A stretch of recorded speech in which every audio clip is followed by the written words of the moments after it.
This is Wacky Cake, a Depression-era cake recipe that was popular because most people couldn't afford butter, milk, or eggs.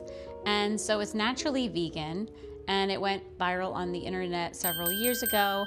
I wanted to push it a little further and see if I can make it gluten-free because I'm in my depression era and I need some cake to go with that.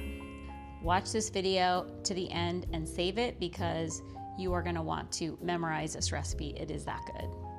Welcome to Erin's Test Kitchen.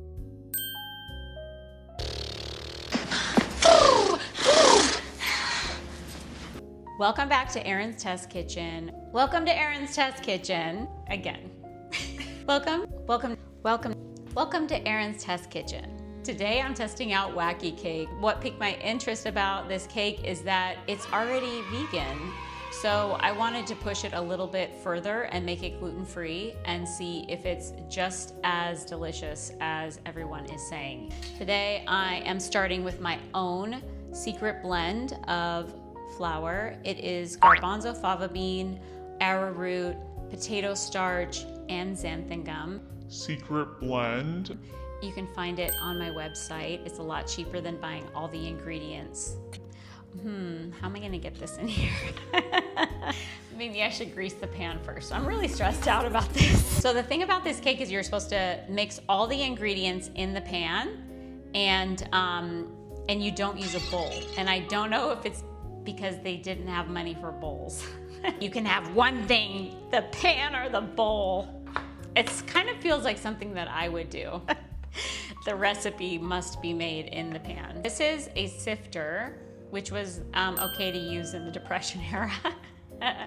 They had sifters. And the reason why I like this flour blend is because it relies heavily on a bean flour, which for gluten-free baking, it creates a lot of lift. I'm gonna grease the pan first. Oh, damn. Maybe I should grease the pan first. I'm not gonna grease the pan. So I've got the flour in here, and then I'm gonna add the sugar because you're supposed to sift everything into the pan and just really believe that this is gonna work. Okay, so here is the sugar. It's 1 cup of sugar, a 1/4 cup of cocoa powder. Everything's fine. And there's 1/2 teaspoon of salt. I still don't have a normal salt source, so I'm gonna use this.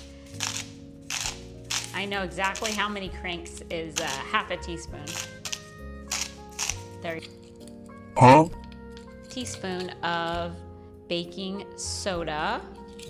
Is this a teaspoon? I can't read this. Okay, is this a teaspoon? 1/2 teaspoon or 1 teaspoon of baking soda. 1 teaspoon of baking soda. Okay, so we're gonna sift it in. Oh, that sound is giving me the, oh, that's a problem. Oh, God, help. Oh my God, I can't make it. I'm not gonna make it. Oh my God, there's still some crunches in there. Apparently, you're supposed to then make like 3 little holes in the, in this, which I don't know, like as a baker, that's really not gonna make a difference, but I love that it's just some old lady who made this up and she's like, make a little hole in the flour.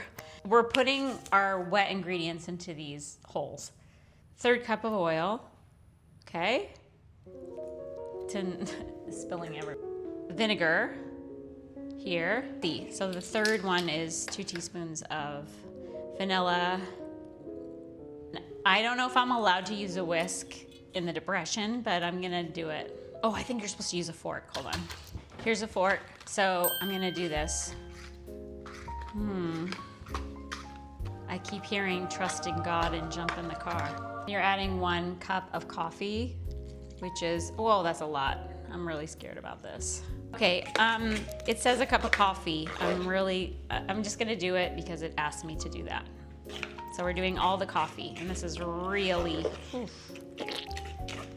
this is really liquidy, but whatever. Huh? Oh, so my bakery is gluten-free, vegan, etc., and I didn't go to school for it. because there were no recipes or anyone baking like this yet.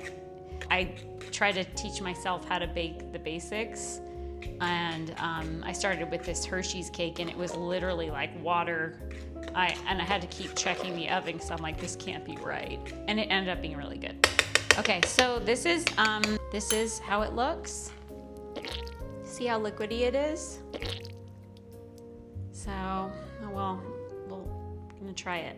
Do 25 minutes, 350 degrees, and we'll see how it goes. Today I'm wearing an outfit.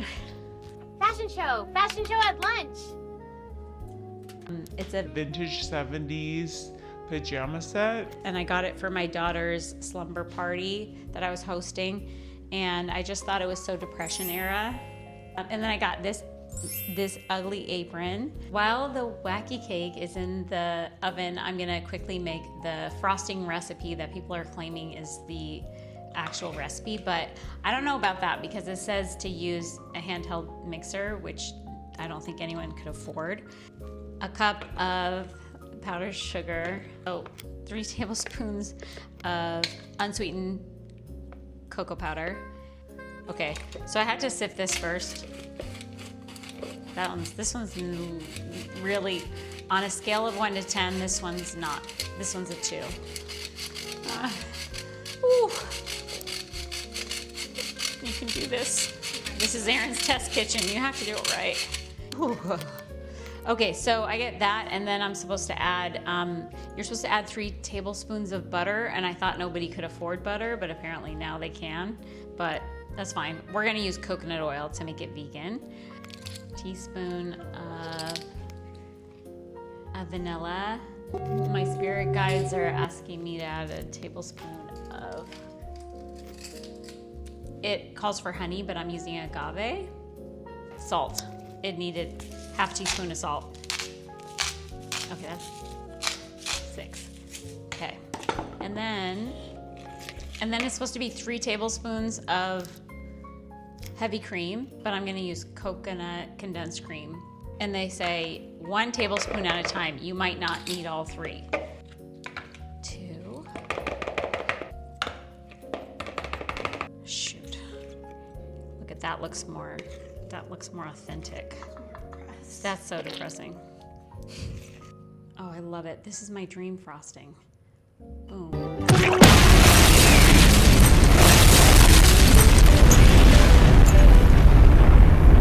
Okay, I'm gonna check on the cake now. Okay, so here we have it. Take a quick look. It looks absolutely perfect. Honestly, I was totally scared adding that cup of coffee into the mix, but I don't know, looks like it worked. I am going to let this cool for about 30 minutes and then we're gonna ice it. I'm just to sit here and not eat this. Do you know what it also tastes like is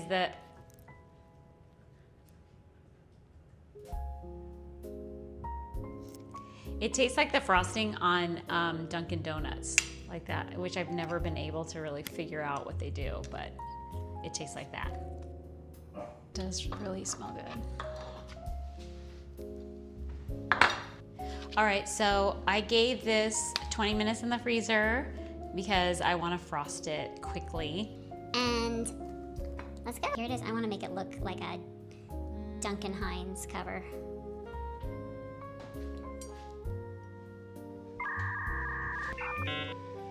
I guess I'll plate it. Let me try this.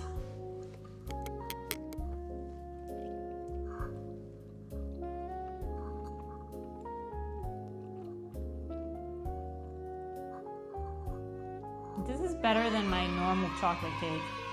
How is that possible? Wow. Really dense, but I think I really love that about a chocolate cake. And it's soft and gooey, and then the frosting is the best frosting I ever made.